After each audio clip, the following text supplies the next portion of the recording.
The New York Yankees, I don't know what's crawling up there, you know what. But whatever it is, all the Yankee fans that were taking shots at Brian Cashman, get rid of Brian, get rid of Aaron Boone.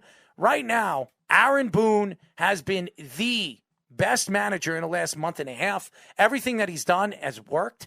And Brian Cashman, ever since that Gallo and Rizzo trade, this team is a completely different team. You're adding left-handed power in the lineup, which everybody has been saying the Yankees have needed for a very long time. They finally do it at the trade deadline. They have control of Gallo for one more year. Rizzo, they're probably going to re-sign at the age of 32, 33. Lights-out defensive player and can hit for power and do all the things that the Yankees haven't had since Mark Teixeira. There's really nothing to say bad about the Yankees right now, except they had some woes with the bullpen. Zach Britton came out about a week ago telling Aaron Boone he's not good enough anymore to be the closer, but I don't think Chapman is either. He looks bad too. But they got a short shelf life. They're like running backs.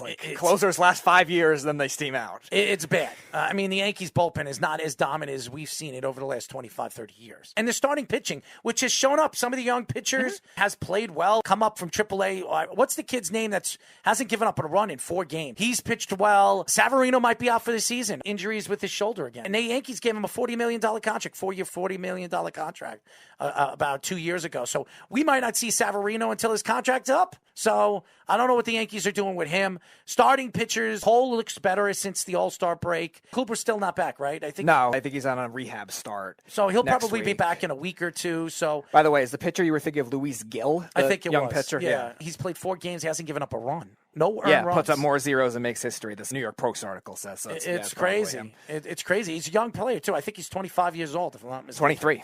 23 years old. He came out of nowhere for the Yankees, and Montgomery's pitched very well for the Yankees as well. I think 3.77 ERA or something. Montgomery is a guy that came from Tommy John surgery, played very well in the playoffs last year.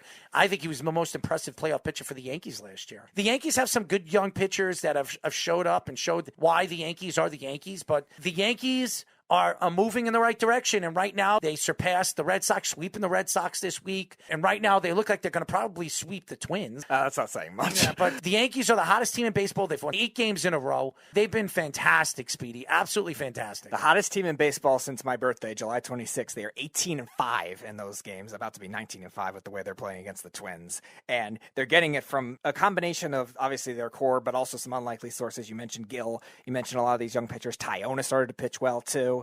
Montgomery, and they're overcoming the bullpen even with the main pieces struggling. And I actually like what Zach Britton said. Like, that's actually kind of the leadership aspect of it, and that's very selfless on a player for him. Guys don't want to get booted out of the closer spot, but Zach Britton, veteran guy, standing up to, he knows what's best for the team. If he doesn't feel like he can close right now, that's very selfless on his part, showing very good leadership. Absolutely. And the Yankees right now, they can't do anything wrong. They have played as good a baseball as any team could play right now. And if the Yankees keep it up, who knows? They catch Tampa and they win the division. Who would have thought starting the season 10 games out of first place, move all the way up by the end of the season and win the division and have the best record in the American League? This could be a fantastic comeback for the Yankees. And if they win the World Series, this could be one of the greatest Yankee comebacks we've ever seen. So all the Yankee fans that took shots at Brian Cashman, zipper your lips. Look who he traded to get Joey Gallo. Joey Gallo's been a big part of the Yankees offense since the All-Star break, since the trade deadline. And then Rizzo, since he came back from COVID,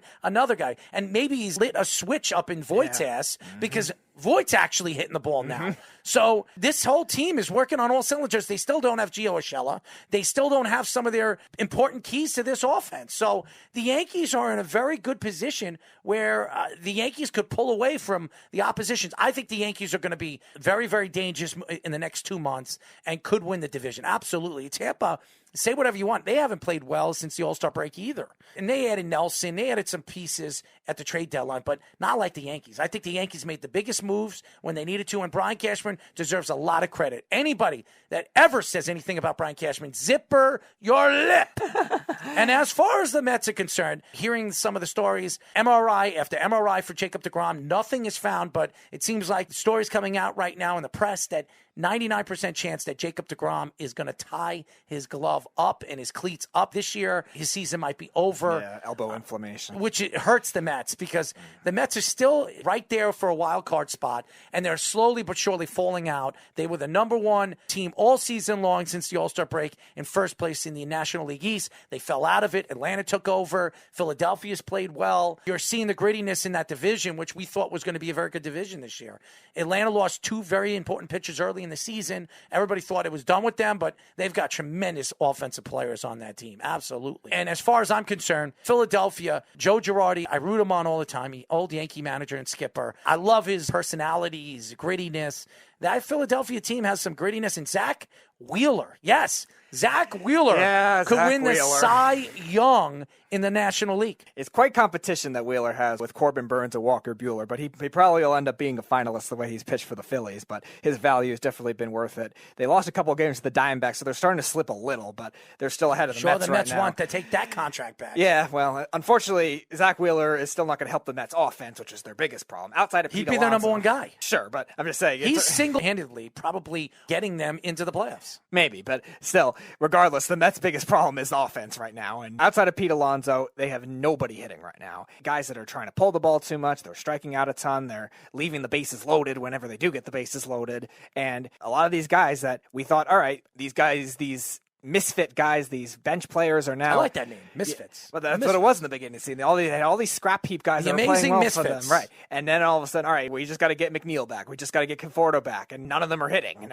since they came back, McCann, they all are trying to pull the ball too much, and they're all striking out a lot. Look on the bright side. You got Lindor coming back next week. You have Baez coming back next week. Maybe the Mets could scrap up 10, 15 wins and get back into this race and win that division. But without Jacob deGrom, the Mets don't have a chance to win a World Series. One could hope that is a spark, but again, the Mets offense still statistically has not been good even with those guys in the lineup.